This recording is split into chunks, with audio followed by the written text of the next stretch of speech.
So there's a lot of useful applications for genetic engineering, like I said.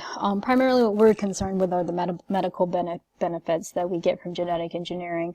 The production of antibodies, the production of antibiotics, different vaccines, different drugs.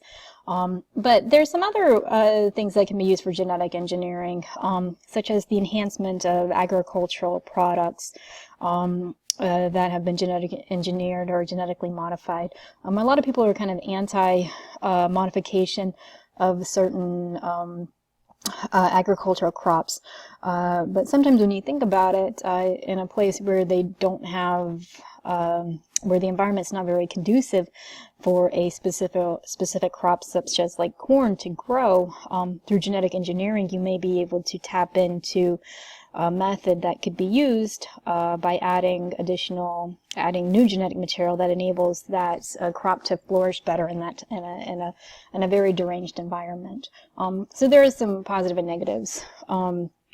Applications that you can, well, there's mostly positive implications that you can use in terms of genetic engineering, but don't forget that there are some side effects of it.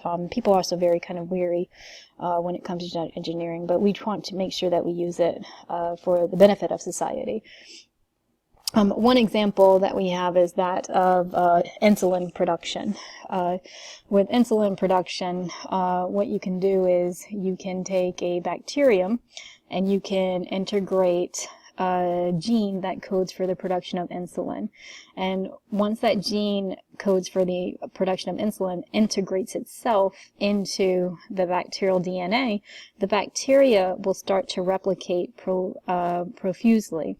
And once the bacteria replicates, it will start producing the human insulin gene, or human insulin product that can be purified from the cell in the form of protein, and then that can be made into medication for somebody whose pancreas no longer produces insulin. So if a patient's pancreas is not functioning properly to produce insulin, then what we can use bacteria for is to get bacteria to start generating human insulin, so that way we can extract that insulin and get it back into the patient whose pancreas isn't functioning correctly.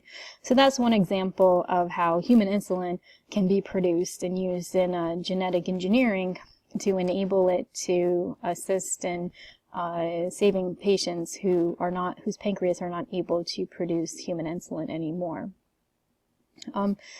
Another type of method in which we like to use genes and genetic material and recombinant DNA for the betterment of society is through the use of gene therapy. Gene therapy to treat human diseases is useful and functional, or is able to be made possible by the insertion of normal genes into cells that are not typically normal because they lack the normal gene. And once we integrate these normal genes into those damaged cells, we may be able to treat for the specific disorder that is being caused by the defective gene. For gene therapy to take place, one of the most common methods of it is the use of viral delivery, where you use a virus to integrate its DNA into a cell and allow that cell to uptake the viral DNA, just like through the process of like the lysogenic cycle that we talked about.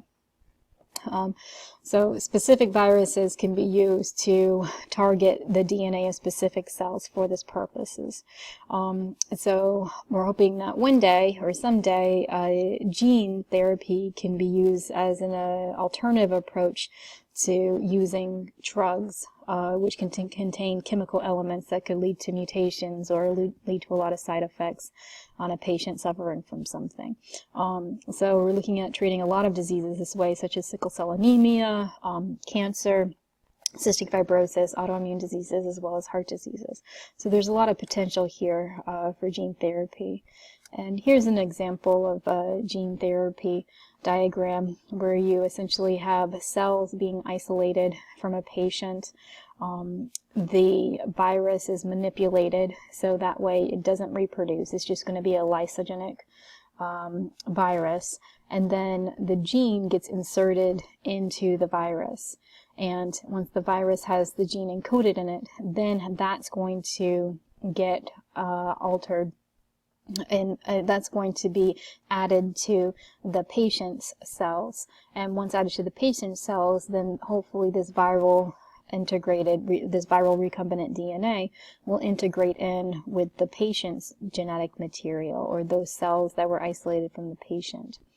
Once the cells are confirmed to have uptaken that genetic material, they are put back into the patient, and then inside the patient they are going to proliferate, and hopefully the altered cells will produce the hormone or the protein or whatever end result they need to in order to get this patient functioning correctly. So this is what we mean by gene therapy, where we can take cells from a patient that is suffering from some sort of disease, add in some viral genes with it, and allow those viral genes to insert themselves into the cells that we've extracted, and then place those cells back in the patient and enable that patient to start producing the correct hormones or proteins as needed in order to treat the disease it's associated with or the patient is suffering from. So this is a really good example, or a nice diagram that outlines that. So this brings us to the end of our Chapter 7 unit on microbial physiology and genetics, which is a lot of heavy material and among the most complicated. So as always, if you have any questions about anything, please don't hesitate to contact me. If I don't hear from you, then I assume that everything is going well. But I will tell you that Chapters 6 and 7 are among some of the hardest material that you will experience in the course. So you really want to have a good mastery of it. So please let me know how I can help you to understand things further, and I hope you guys have a great week. Thanks.